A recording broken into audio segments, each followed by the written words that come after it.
If your gums bleed when you brush, don't ignore it. Bleeding gums are not normal, and in many cases, they're an early warning sign that something isn't right. Because if gum inflammation keeps getting worse over time, it can eventually lead to gum disease, bone loss, loose teeth, and even tooth loss. And it doesn't stop there. Poor gum health is also linked to problems outside your mouth, including worse diabetes control and heart disease. But here's the good news. In many cases, there are simple things you can start doing today that make a huge difference. So in this video, I'm going to show you exactly what to do if your gums bleed when brushing and how to protect your gums before the damage becomes much harder to reverse. Now, before we fix this, you need to understand why your gums bleed in the first place. Because once you understand why it happens, the solution makes much more sense. In most cases, bleeding gums happen because of plaque bacteria,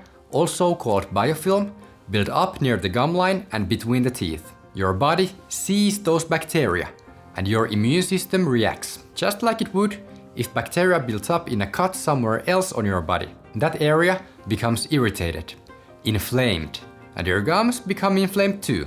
Inflamed gums bleed much more easily. They can even start bleeding when you're just simply brushing your teeth. So the goal we have isn't to fight bleeding itself. The goal is to remove the plaque and bacteria causing the irritation in the first place. Because when you remove what's irritating your gums, the inflammation can improve, and the bleeding often improves too. And here's exactly what to do. The first thing is cleaning carefully along the gum line. This is one of the biggest things. Plaque loves to sit right where your tooth meets your gum. And if that area isn't cleaned properly, inflammation stays. When brushing, make sure your toothbrush is angled about 45 degrees toward the gum line. That angle is incredibly important. And remember this, plaque is soft. You do not need force to remove it. Scrubbing harder doesn't clean better. It just increases the risk of damage like gum recession.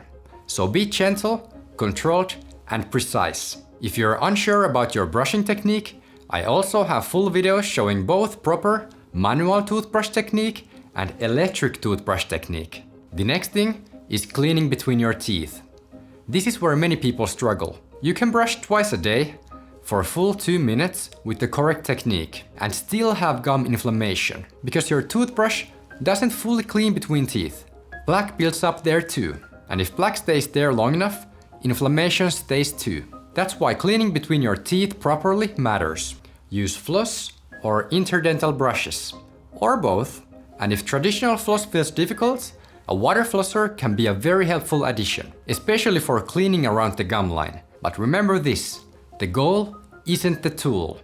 The goal is plaque removal, consistently, every day. And that's why I've also made a simple bleeding gums action plan you can download below. It has a simple step-by-step instructions on how to avoid gum disease, so you can start improving your gum health today. Now here's something important. Once plaque hardens into tartar, your toothbrush isn't able to remove it. Floss also won't remove it. If you notice tartar buildup, or if you haven't had your teeth checked in years, professional cleaning is often needed. Because sometimes gums keep bleeding not because you're doing nothing wrong, but because tartar is constantly irritating your gums. Now if your gums keep bleeding despite you improving your cleaning, or if you notice loose teeth, swelling, or gums pulling away from your teeth, get it checked by a dentist. Earlier treatment usually means simpler treatment and better long-term outcomes.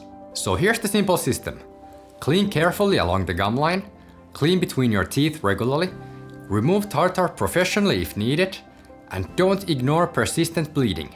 Small improvements done consistently can make a huge difference. And one more thing, if flossing feels difficult, if it hurts, or if it feels like you just can't get the floss between your teeth properly, I found one incredibly simple trick that completely changed flossing for me. And it can make flossing easier, safer, and much more effective. So watch this video next, and I'll show you exactly what that trick is. I'll see you there.